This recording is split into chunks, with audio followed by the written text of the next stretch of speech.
నమస్కారం అండి. రథసప్తమి పర్వదినం ప్రత్యేకత, ఈ రోజున చేయవలసిన పూజలు మరియు సూర్య భగవానుని కథ తెలుసుకుందాం. ఈ కథ మీకు నచ్చినట్టయితే లైక్ చేయండి, షేర్ చేసి సబ్స్క్రైబ్ చేసుకోవడం మాత్రం మర్చిపోకండి.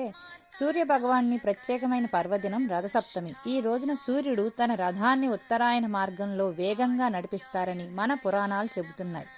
ఈ రోజున సూర్యుడిని పూజిస్తే ఆరోగ్యం, ఆయుష్, ఐశ్వర్యం కలుగుతాయట. ఈ రోజున సూర్యుడిని పూజిస్తే ఆరోగ్యం, ఆయుష్, ఐశ్వర్యం కలుగుతాయట. మరి ఈ రథసప్తమి వెనుక ఉన్న గొప్ప కథేంటో తెలుసుకుందామా? చాలా కాలం క్రితం కాశీరాజు అనే గొప్ప రాజు ఉండేవాడు. అతడు ధర్మవంతుడు, ప్రజల పట్ల ప్రేమ గలవాడు. కానీ తనకి ఒకటే లోటు, సంతానం లేకపోవడం. ఏదైనా మార్గం ఉందా అని అనేక మందిని అడిగి పూజలు, పునస్కారాలు ఎన్ని చేసినా తనకి సంతానం కలగలేదు.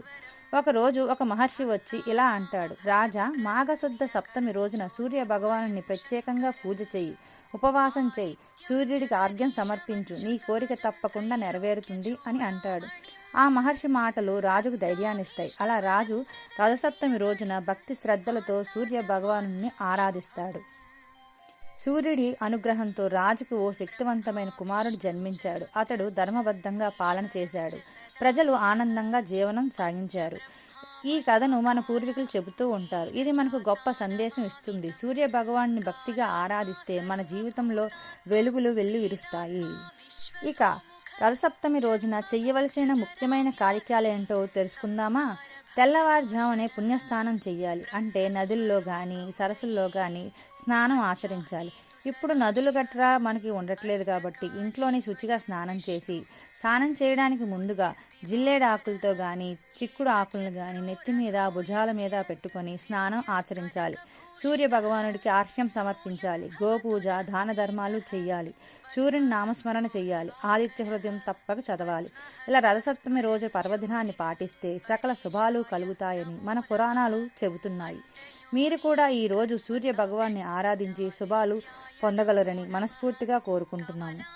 హనుమంతుడు సూర్య భగవానుని గురువుగా ఆరాధించడం వల్ల తనకి విద్యాబుద్ధులు కలిగాయని, ఆంజనేయ స్వామి అంత ఎత్తుకు ఎదగలిగాడని పురాణాలు చెబుతున్నాయి.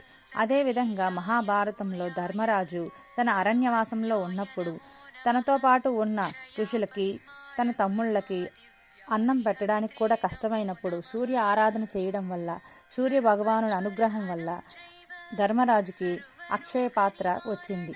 ఆ విధంగా మనం సూర్యుడిని ఆరాధిస్తే మనకి ఉన్న ఎటువంటి సమస్య అయినా ఆరోగ్యం, ఐశ్వర్యం అన్నీ బాగుంటాయండి. సో మీరు కూడా సూర్య భగవాన్ని ఆరాధించండి. సూర్యునికి, ఆయన కృపకి పాత్రలు కాగలరని మనస్ఫూర్తిగా కోరుకుంటున్నాం. ఈ వీడియో మీకు నచ్చినట్టయితే లైక్ చేయండి. ఇలాంటి మరిన్ని సమాచారం కోసం మా ఛానల్ని సబ్స్క్రైబ్ చేసుకోవడం మాత్రం మర్చిపోకండి. బెల్ బటన్ని ఖచ్చితంగా నొక్కండి. Thank you for watching.